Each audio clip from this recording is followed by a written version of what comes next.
Man, I think we're live. I hope we're live. I don't know if you can see us or hear us, but we are here. Good morning. Can you see? Are you standing on your tippy No, toes? but I'm so excited. I'm like just jumping up and down. It's great. Good morning, well, or good day wherever you are. Welcome to the Church of, and we're excited. We're going through. Let me see if I can get all this worked out here. Okay, let me see. You talk for a minute, Con. I'm trying to. Like I said, I am so excited. I was just watching the countdown. First of all, we got the dog all handled. I took him out and I went on YouTube, and there were just people like at 10:15 or whatever, just sitting there waiting, and it was so cool. So many people that just it's just Yeah, it's we're excited. Connie asked me this morning. I guess that's your mic. I don't know if they can hear me or not, but we're excited. And Connie said, "Well, how are you?" I said, I'm like the old boxers like in the ring where they're waiting and waiting and waiting, and they knock on the door and they're like 5 minutes. I'm like I'm feeling that 5 minute thing. This is very serious to us. We're gonna have a great time. It's the first service of the Church of, and Connie, it's been a long time since we've done this. This is the and it's good. it's like one of those things that it's like one of those things that it's kind of like creaky, like you're getting things back Rusty. in. Yeah, but then it's like riding a bike. You just hop on, and I know you're gonna just bring it today. I'm so excited. Well, she said when we talked about this, we were really praying. Okay, God, do we feel like this is what we should do? And I mean, it's late night, early morning, repeat cycle, fall asleep mid-thought, wake up and say, oh, the other thing I was thinking about. And one of the things that happened is, I don't know how far into it, because it's been a multi-month process of, no way, okay, well, they're not doing that. That's crazy. It's been a multi-month process. And then you said, I'm excited. I'm like, excited. Why? You said, I get to hear you talk. And I was like, that's the part I don't want to do. So that's where we are. But this is, it's been September was the last time I did any talking. Yeah. Yeah. So September. So it's, would you say creaky? It's creaky, but we're here and we're glad you are here. Welcome. Somebody says, is this a church? Oh, it is. And, it's very meaningful to us. We started a church 22 years ago, and I never thought I'd be at that same place again ever in my life.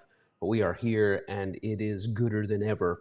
And I'm glad that you all are here with us. All right, let's do it. You ready to do it? Yeah. Okay. I think you're still getting requests for people to. I'm gonna go. I love you. You got stuff? Yes. Okay. Okay, I'll do it. But just, I get, my lips will blow up. You see Nutty Professor? That's what's going to happen to my lips here in a minute. Anyway, okay, so I see people coming on. We're grateful that you're here. There's been a lot of prayer into this, launching this. Your prayer is felt. We have felt you reaching out to us, your love. So many of you, like Connie said, your excitement. We're still trying to get some of the tech right, but we're going to be able to do what we need to do. Speaking of tech, make note. I'm not going to do all this housekeeping every week here, but make note of where you are. You're watching this via a private stream on YouTube. Our channel, Michael and Connie, official Michael and Connie Smith.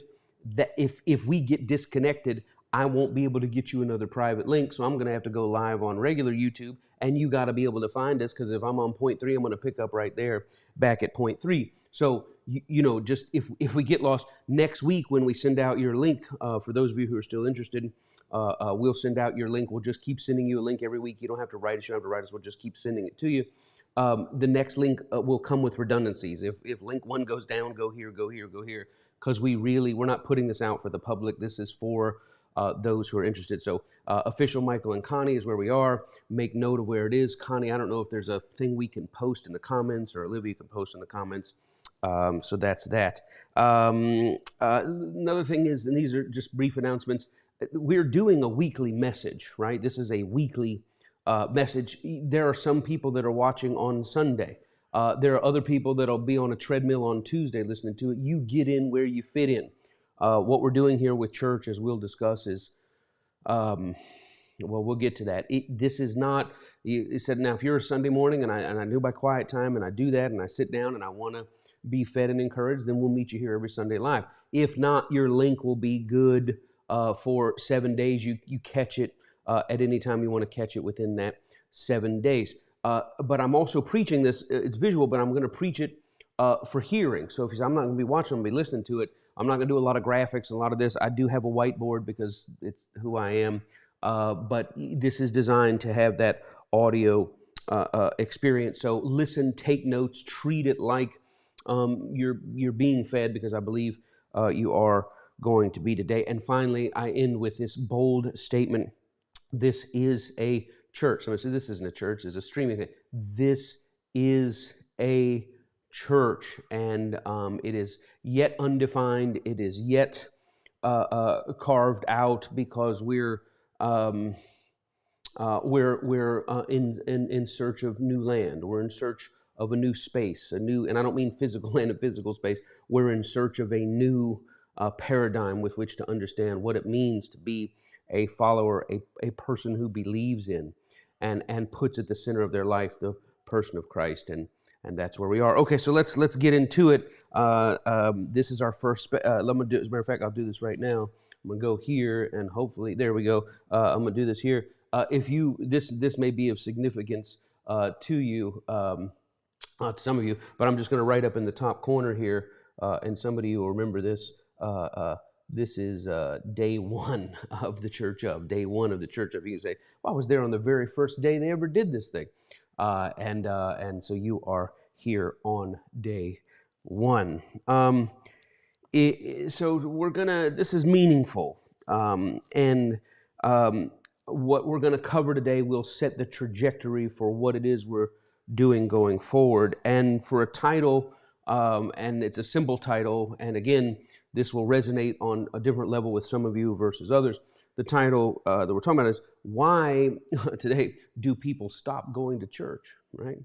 Not why do you go to church? Why do people stop going to church? Why are you here with me now? Why am I here with you now? Why are my kids here? Why is my dad? Why, when Connie and I announced this, did we hear from people across the world? When we put a few of our beliefs out, why did we hear from people that have said, finally?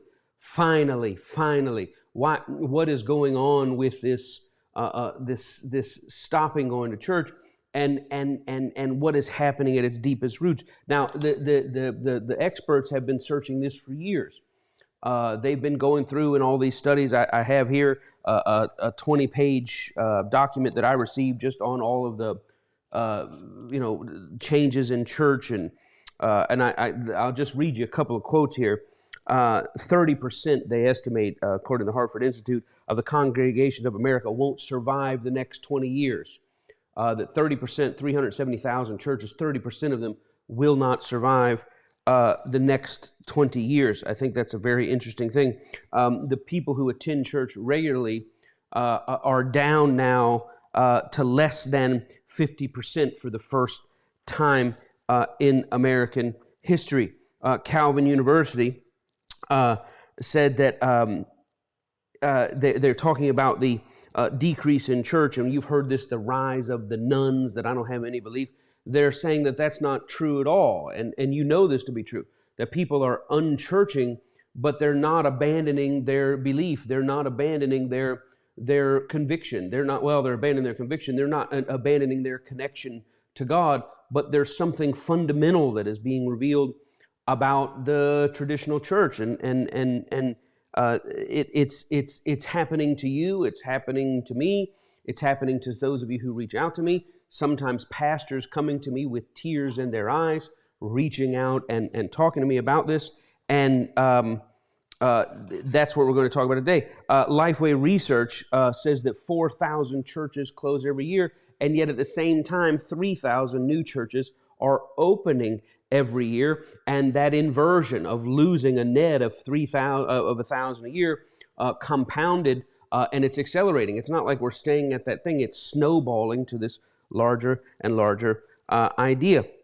Now, I'm not here for statistics, and I'm not telling you anything that you don't know, but I realize that many of us, many of you, are on a journey, And that journey has many, not all, feeling lost and floating, because you have this inner yearning for this connection, this inner yearning for a continuation of what you know to be true from your experience about God, but also this kind of disconnect from the traditional organization. And I myself was raised in that, not raised in that.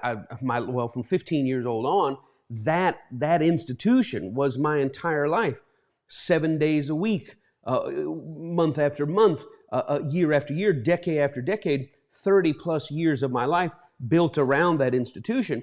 And a person told me the other day, they said, I've been going to a church in Texas, a giant church in Texas. And they told me during one of our sessions, one of the How Can I Help sessions, he said, you know how weird it is to go to a place for 16 years and to never miss more than a couple of Sundays a year, every year for 16 years, and to wake up and not go. He said, that's not the shocking part. He said, the shocking part is that I wake up and not go and don't feel bad about it. He said, that's the shocking part. I said, that is not the shocking part. The shocking part is when you've done it for 30 years and you wake up and you don't go and you don't feel bad about it, but you were the person people were coming to listen to. That's when I knew that something deep and powerful is taking place, because people are walking away and people are sitting in this distance, and this separation from community, this separation from the familiar, this separation from this heritage that we have, that many of us have poured years and years and years of our life in, that the separation is so real that that we're not even feeling a sorrow over it. The other side of that is people say, well, no, I'm out of my old church, but I've been trying to visit. And a new grief arises where people go and they say, well, it feels good. I'm back in the atmosphere. I'm back among the people. I'm back in the place, in the music. And okay, this is feeling good. This is feeling good. And then as soon as the message starts going forth, they say, I'm overcome by this grief, and overcome by this grief that is wrapped in a second layer of anger. And that anger, because there's hope that we could rekindle what was. There's hope that we can find once again that you know, as righteous brothers, right? That loving feeling, and it is missing. It is absent. Some people have reached out to me and said, you know, and I'm not talking about just what other people say. I'm talking about my own experience. People reach out to me, they say, I'm going on autopilot, and I go because it's something I need to do, but honestly, I sit there and I feel like I am dying on the inside, because what's being said is so far removed from the person that I am. And so some people have stopped going to church physically. The guy went 16 years or 30 years or 20 years. They say, I just don't go anymore. And then some have checked out inwardly, that they say, I am there, but I'm really just grieving and sad and angry. And a guy wrote me, just as a matter of fact, Connie and I were really praying, okay, God, we think we're going to do this.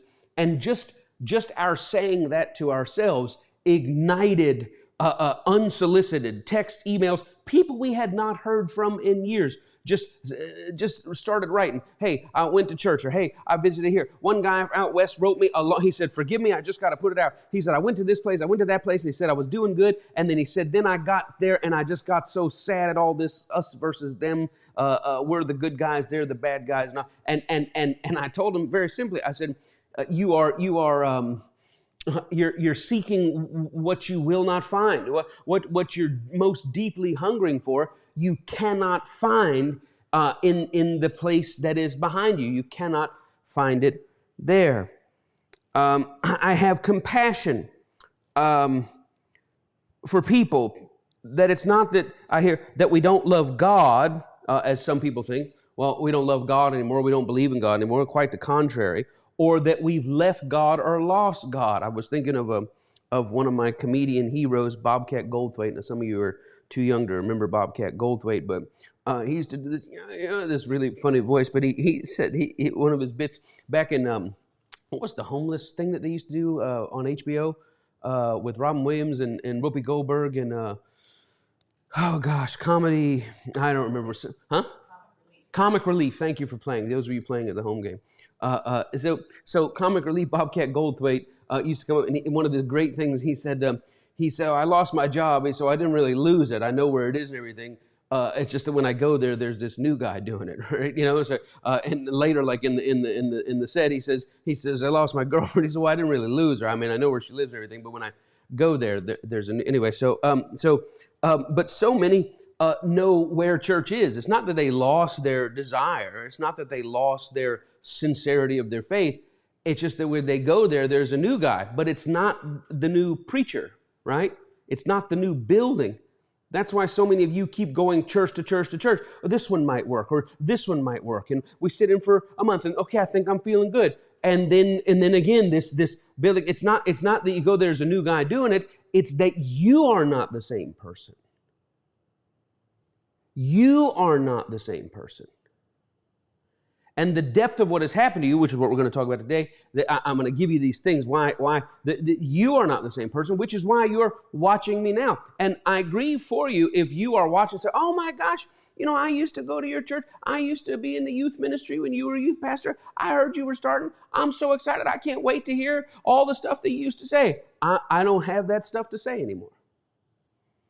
I have new things to say, not to argue doctrine, not to argue points or whatever. If you want to know what I believe, you can find it on the internet. That's why I include it on the website. Here is what I believe, right?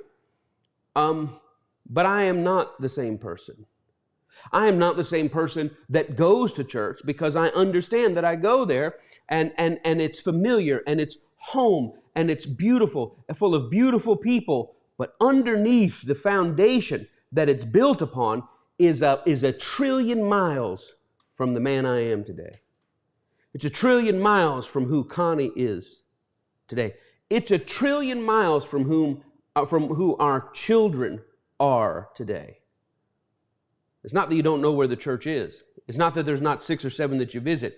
I'm telling you, if you've been on a journey like we've been on, that you will not find the place. Maybe it's out there. I don't know. I'm sure it's out there. There's got to be more than one thing going on. But everybody says, oh, you should check this one out, Pastor. You should watch this one out. You should watch this one out. And when you boil it down, it's just a brand new paint on the same old automobile. New stickers, seeker friendly, all are welcome, blah, blah, blah. But if you dig down underneath, if you look at it's a fan, used to be a black, mean looking hearse Cadillac that the church rode on, and it was fire and brimstone, and you're going to hell, and da da da. And now they say, well, that's not working, so let's paint it up. But if you get down to the chassis remains very much like it is, and that is the center point of the grief. I'm getting ahead of myself. I have compassion because I know there are pastors who come to me in tears and say, I'm stuck. So many people in the How Can I Help sessions are stuck, and they're stuck with a false idea of God. And they know the false idea cannot be true anymore. They know it inside their deepest knowing, but they also have no clue how or where to go to find something that is articulating their deepest knowing in contrast and in conflict with their religious conditioning. I was on the John F. Kennedy aircraft carrier. We had a dear member of our church, a precious family, and he was, I don't know if you're stationed or deployed on the John F. Kennedy. Huge carrier came through, and he said, hey, Pastor, it's Friends and Family Day. We ought to get together. And he said, I'd love to tour you on the thing. And I thought, man, that'd be great. So we went out, and man, I was impressed. This thing's 3 football fields long. It's just massive. Maybe even bigger than that. And we start working our way. We come in and we're in this place and that place, and we're in engine rooms, and we're here, and we're going to the barracks. I guess it's not barracks, but we're people, and then we're going here, and we're in the kitchen, and 50,000 eggs a day and feeding all this thing. We're working our way up. And we get up to this place on this floor, and it's all nice and plush, they got all these leather recliners, and I said, what is this? Is this the Admiral? Who is this? They said, no, this is for the pilots. I said, the pilots? They said, yeah. He said, this whole ship exists to get these pilots to where they need to go to do what they need to do. All things down here are a submission of that other mission.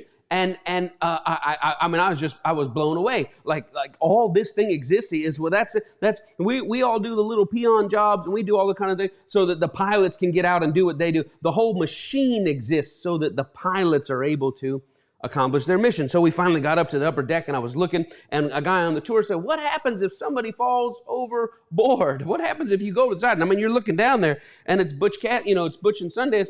Well, I wouldn't worry about drowning. It's the fall that'll kill you. It's one of those type of things. And you're looking down, and the tour guide said this. He said, if somebody goes over, he said, we try to throw them a little raft or whatever, a little donut. He said, he said, it takes us 2 miles to stop moving forward in the ocean.